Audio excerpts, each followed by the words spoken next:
Okay, here we've got the torque converter, and before I pull it apart, because it's all been balanced and joined, lined up properly by the professionals, what I'm going to do is I've got a 1/16 size hole drill bit, and I'm going to drill a little hole in 3 places on it, so when I'm putting it back together I can use not the drill end, but the other end of the drill bit as a pin to just align it so it goes back exactly where it was before.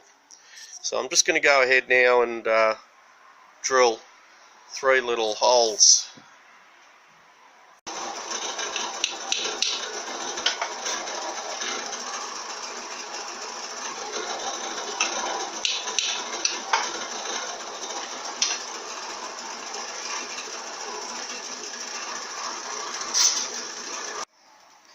Okay, I'm going to drill 2 more holes like that. That'll just help realign it later when I'm going to put it back together.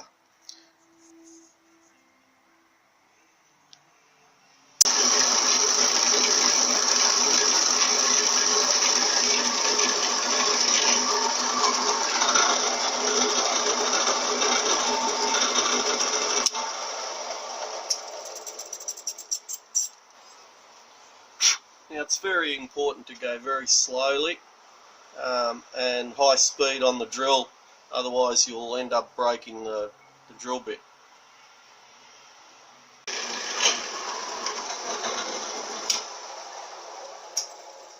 There we go, I went a bit too quick there and broke the drill bit, but it's alright, it's gone right through. So you've just got to be very, very gentle and patient when you're doing that. The reason why I was tapping it with the hammer was because the drill bit's so fine, the drill will sometimes get pulled a little bit to the side, so I just realign it so the drill bit just goes straight down. So I'm not actually doing anything other than aligning the torque converter so the drill bit can not bend while it's drilling, so it's drilling straight down. Now if these little lugs are a bit loose, where the torque converter's bolted up, this one here is really loose, I might even have to replace that one. You press down, because they're spring loaded, press down on the bolt and just lever it out with the screwdriver and it'll just come right out.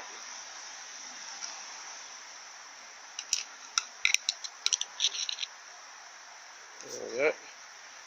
And it's just a matter of just bending those little tangs down just so the spring actually locates it in that little square hole there a little bit better. It's just easier when you're putting the transmission back in. You can see that one's pretty loose, so I'm just going to bend these little tangs down and push it back in.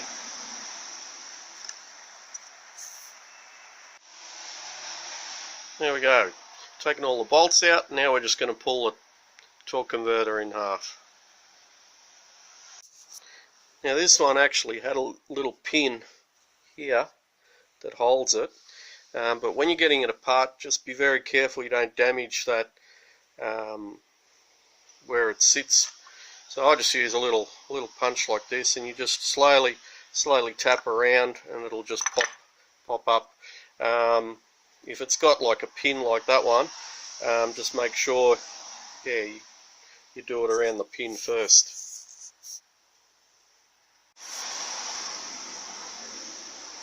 Now you just check these surfaces that they're nice and smooth.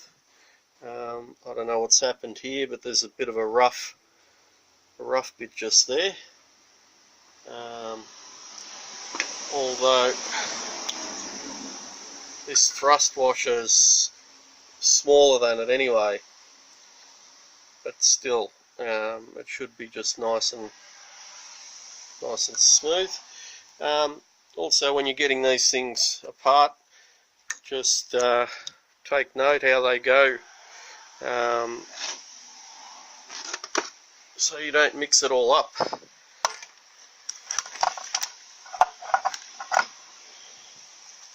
this has come off the little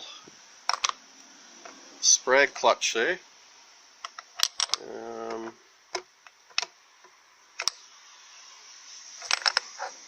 I think that one just sits there. Usually they have like a circlip that holds it. That one just seems to be sitting there. That one even looks like it doesn't matter which way it goes, it looks exactly the same. Always nice if you can flip it over. If something can be flipped over and it's worn on one side, you can flip it over, get a bit of wear on the other side.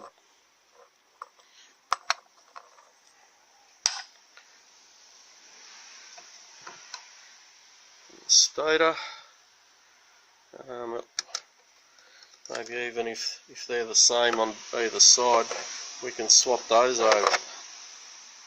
That one doesn't seem to be very worn at all.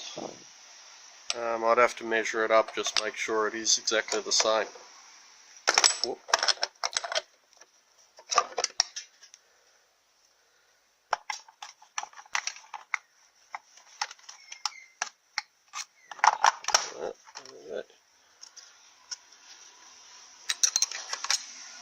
And there's not much to them. What can happen is these little blades here, they can come loose. They're just, believe it or not, folded over like that. They take a lot of, they do a lot of work, and there's a lot of pressure in these. So you just got to check to make sure they've all been, there you go, there's one that's a bit loose. When they make high stall converters, what they do is they actually bronze all these up just so they can't move at all, top and bottom. Now in here you've also got a Sprag Clutch, which is like a one-way clutch. That can be pulled apart and inspected as well. There'll be little springs and little rollers that grip onto that. Also just check that the splines are all okay. Again, the way the motor works, if these splines are worn, they'll be worn on one side. Quite often if you flip it over, if it can be flipped over, it'll be like brand new almost.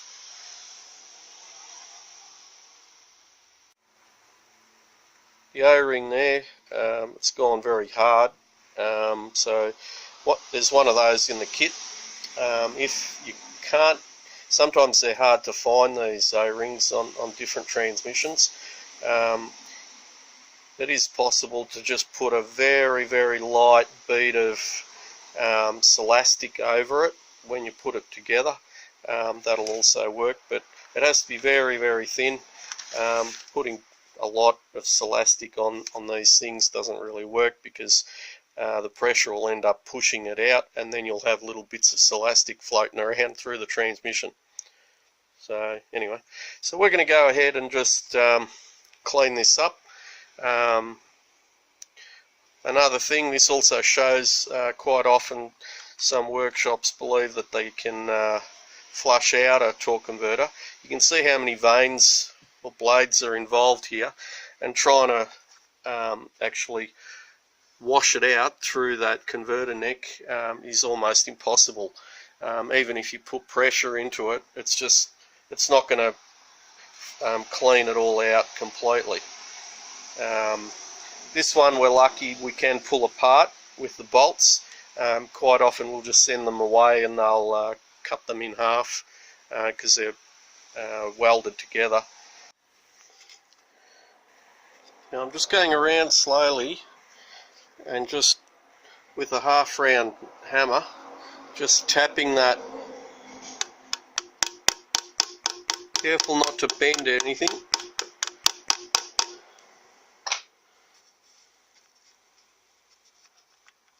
See, that one's loose there.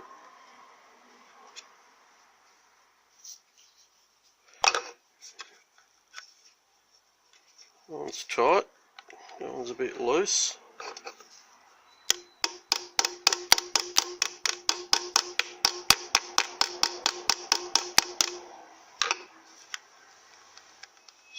still a bit loose.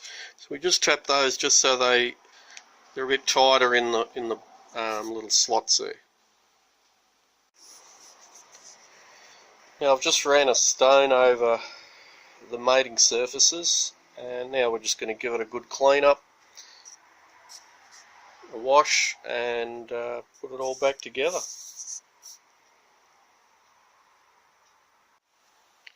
Alright, there's a torque converter bolt clip.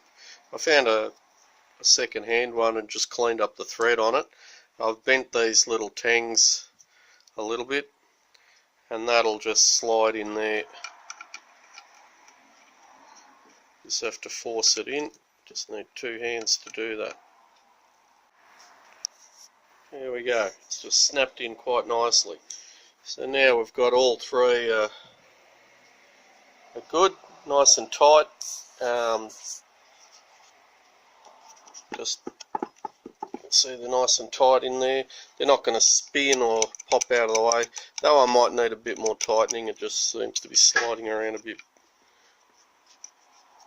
There you go. So now we're just going to wash the inside and put it all back together.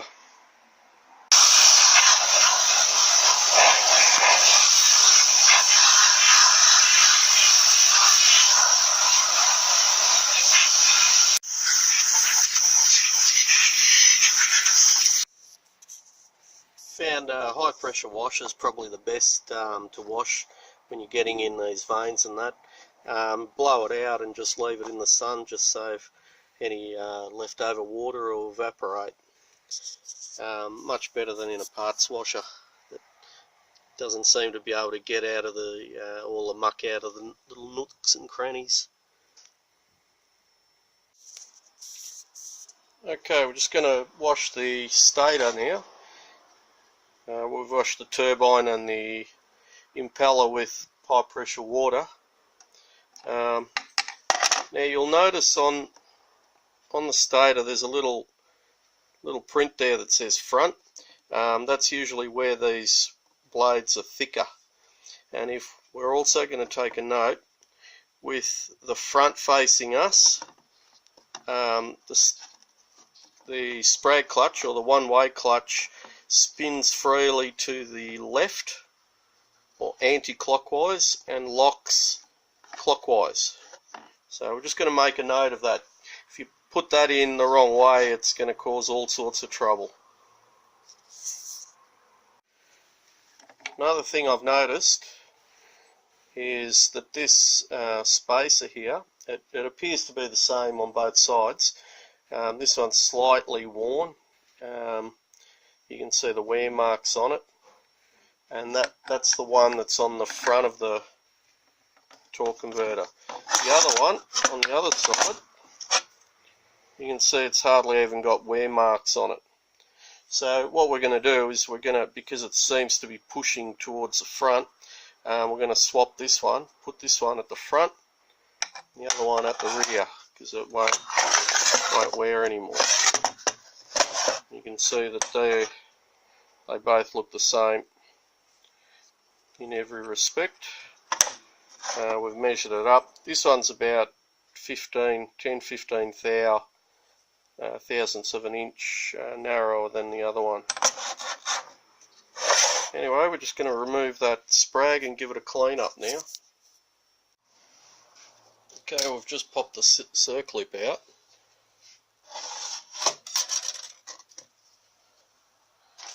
Now we've got this nice see bent screwdriver there. Comes in very handy for getting circlips out, etc.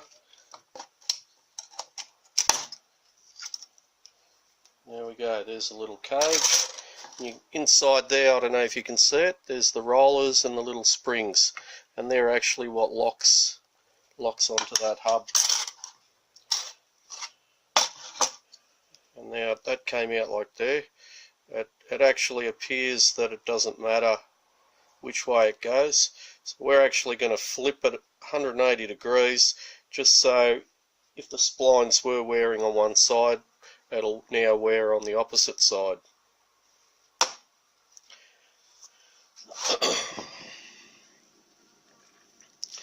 So I'm just going to give that a bit of a wash. Probably even just inspect those springs, make sure none are broken or stretched or collapsed, and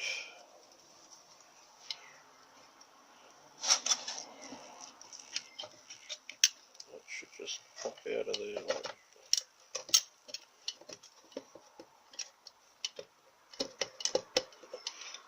Pretty precision fit, so you've just got to sort of lever it out left and right by hand. Now I don't know if you can see that, but the spring's actually worn, and I'll just get that top side of it. I don't know if you can see, if it'll focus, if I hold it still long enough. You can see that one side of the spring is actually worn, so that's where it would be rubbing. Also, I've noticed the end that's closer to the roller is actually worn, so that's probably where it works, and it's rubbing up against something. You can see these other springs as well, probably not as worn as that one, but it's definitely worn on one side.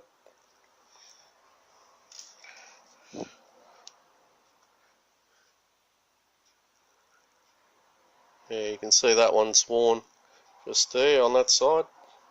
So we're going to try and put that worn side inside where these little spring holders are. And they're half curved, if you can see that. It goes with the curvature of the Sprag when you're putting it back together. The rollers seem perfect.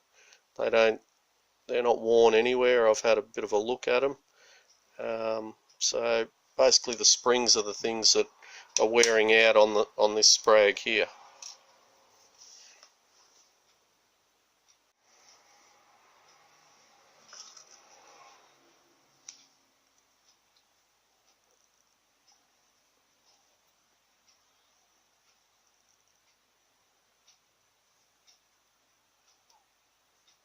Worn in it.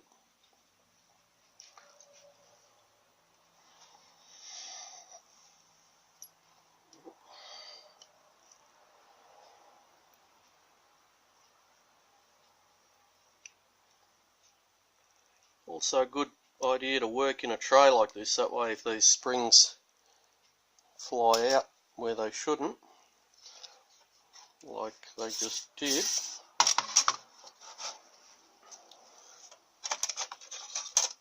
you have less chance of losing them.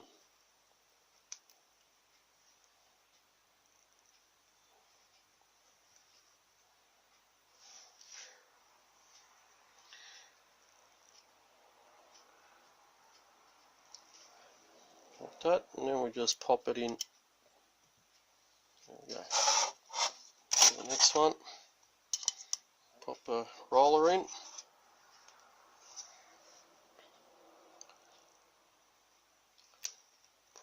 That spring's pretty worn, if you can see that. So if we put that in there, that worn bit's actually in the cage, so it's not hitting anything. It's actually, it must be hitting that outer side of that spring holder that's causing it to wear out.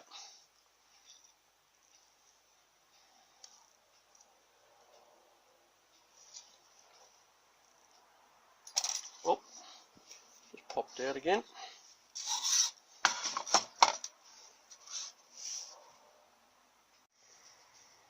There we go, they're all in place. Just run around, make sure the springs are in the right way and they haven't gone underneath.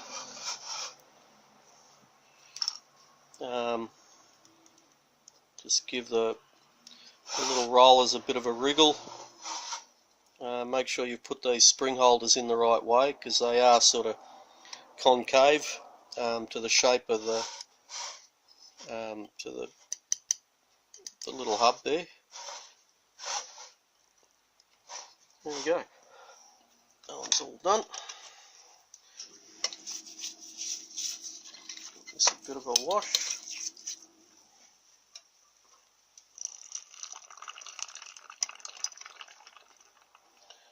Now these have got locators on them, so that has to go in the right spot.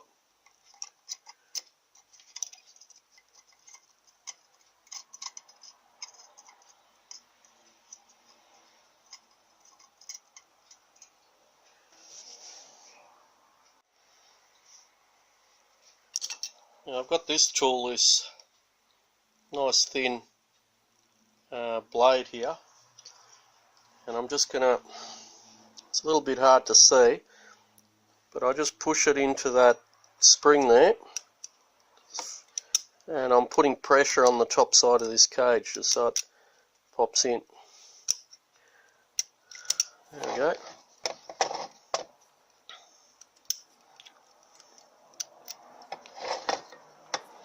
And lucky last one.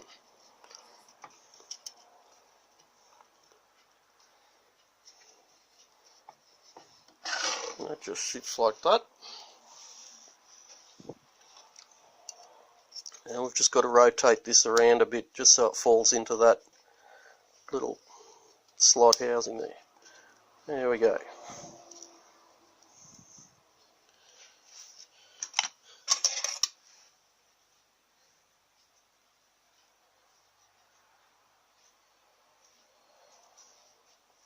Circle it a bit of a wash.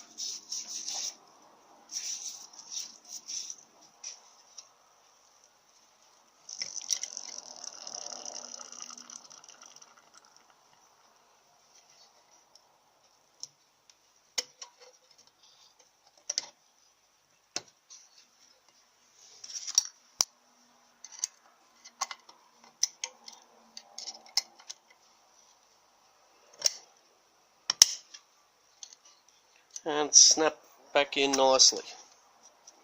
Okay, just run around and double check that all the springs are not bent out of shape or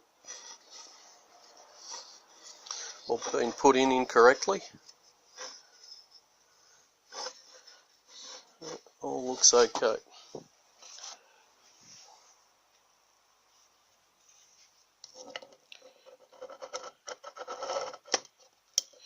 Now when you're putting the hub back in, you've got to sort of put it in and then slowly turn it, and it'll just sort of pull its way into the sprag slowly. Don't sort of try and push it too far, it's got to find its own way in.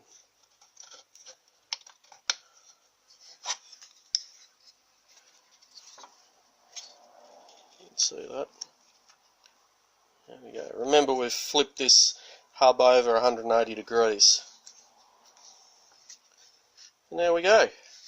We've just cleaned up the sprag, swapped the springs over so they're wearing on a new spot, not on the old spot. Eventually those springs would have broken. This way we'll get a little bit more life out of it.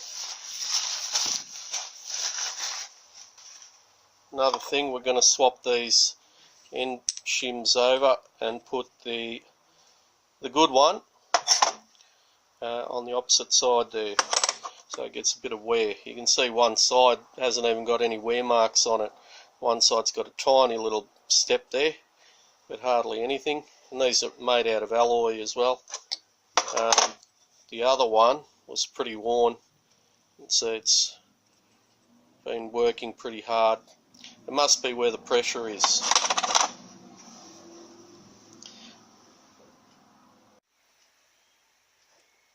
Okay, we've got it all cleaned up nicely.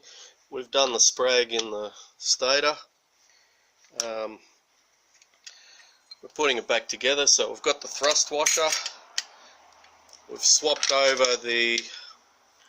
that little thrust washer that goes on the sprag. We've put the one that was worn on the opposite side. So we're going to put that one in there.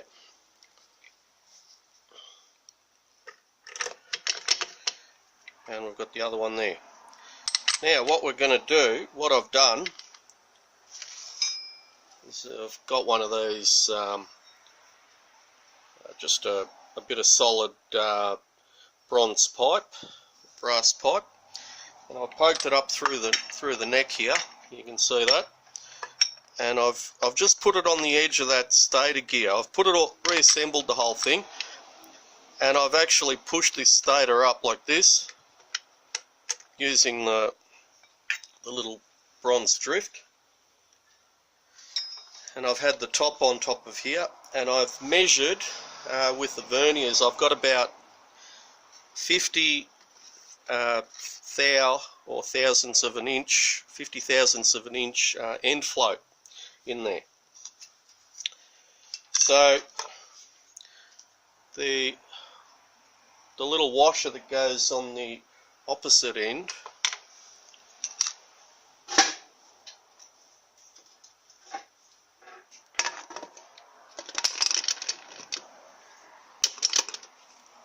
the one that sits on here, there, is about 120 thou,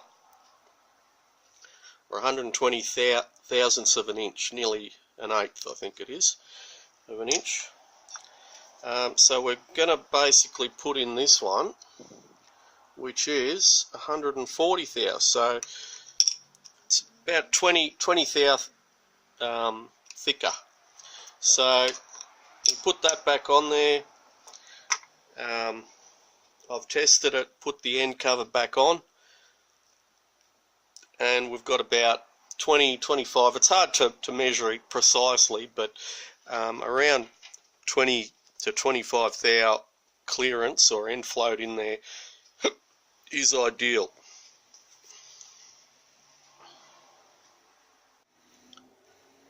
Now we're ready to reassemble it, so we've made sure this surface is all nice and clean and flat. We've ran the stone as evenly as we can over it. We've double checked everything. Remember to make sure this is labelled front. Sprag is free turning anti-clockwise. Swap these over, and now we can reassemble it.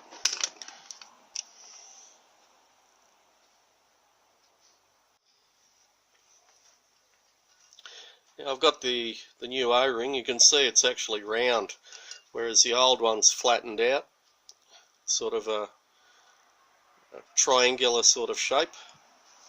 If we can reuse that if it's a bit rubbery. This one's a little bit hardened, but if you can't get a hold of one of these, you can just, by placing a bit of Celastic in between your fingers and just lightly smear it all over, you can reuse that same O-ring.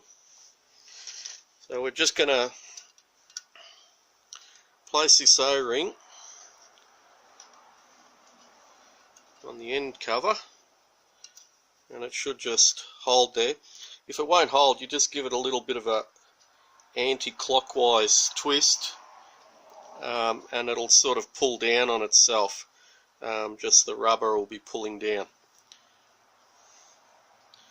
Okay, we've checked all the internal stuff, made sure everything's fine. Now we're ready to reassemble. So over here we've got where the original pin is, and then we've also got our little dowel points that we've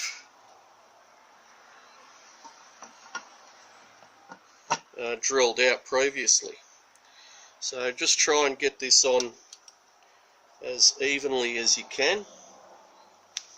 Just going to give this in a little bit of a tap.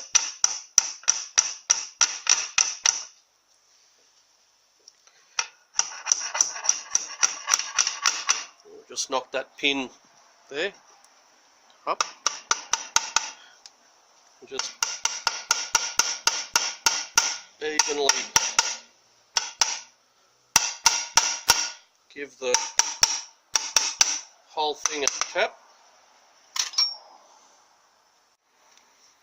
I've just put these torque converter bolts on just so it's easier to handle, and now we're just going to put all the nuts and bolts back in. You don't need, they've got a cutaway on it, so you don't have to hold the other end with the spanner. I'm going to just put all those on loose. we're going to put our little drill bits in just to realign it, and then we're going to just in a cross fashion just evenly tighten it. We don't want to pull that O-ring down on one side more than the other side if we can avoid it. There we go, we've got them all in nice and loose. I've replaced a couple of nuts I had from another old torque converter we've got. So they're all original, so you're not going to have a major out of balance problem. And now we've got this the little drill bit that I broke. I kept that, and we're just going to place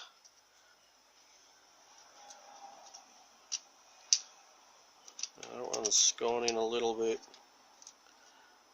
not going in properly, and that one's going in. Alright, I'm just going to grab some magnets just so they can hold those drill bits in place so they don't fall right through. There we go, we've got one drill bit in there.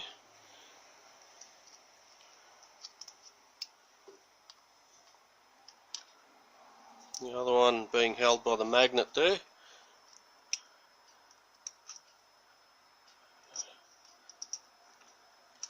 And the third one goes in place like that. Okay, so I'm happy with that now. That all looks like those drill bits are just sliding through nicely. Now I can just start tightening it up, and I'm just going to go in a cross fashion, one here, until I go right around. That way it'll evenly tighten the converter down. And there we go. Tightened it all up. The drill bits are still loose. I don't know if you can see that. They're still loose in there, which means it's nicely lined up. So these nuts and bolts, you can tighten them up pretty tight because they're high tensile and they've got a fine UNF thread on it. Don't forget to demagnetize your drill bits as well. So I've got a little demagnetizer there. Otherwise you're going to get all that the swarf on the drill getting stuck to it.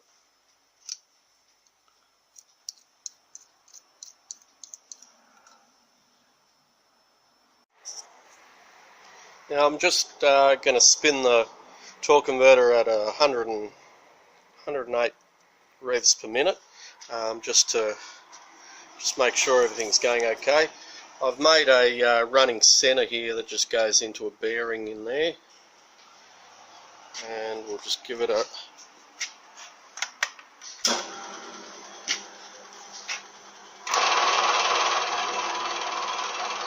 that seems to be okay. Now I'm just going to spin it up a little bit faster, probably about 400 revs. What do we got? 470 on our lathe. And I'm just going to polish this neck up a little bit, just has a couple of rough spots on it. You can see that there. We'll just polish that up, and then we're going to pressure test it.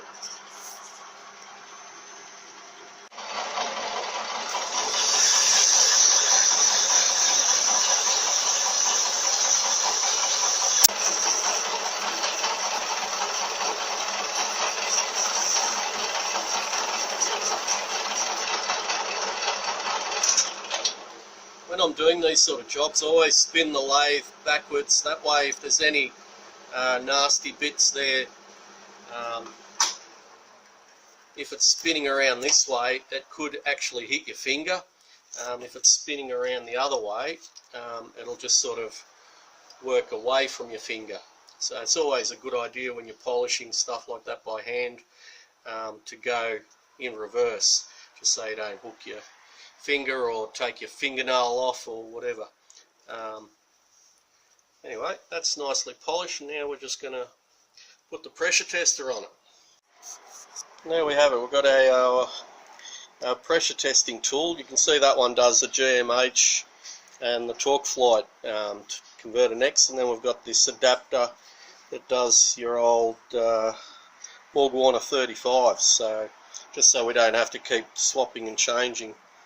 So now I'm just going to put in here we've got an O-ring, and there's O-rings in here as well, with a O-ring on the end so it doesn't leak as well. So we're going to pump that up to about 80 psi pressure, and then just leave it just to make sure it's not leaking.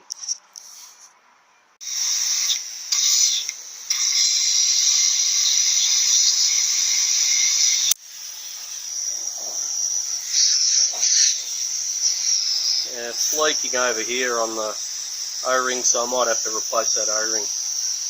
But you can see the idea.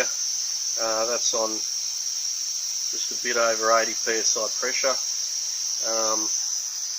You could actually run a bit of soapy water around there just to make sure it's not leaking. Also around where they're welded, the converter necks are welded, and sometimes they get cracks here and there on the welded torque converters.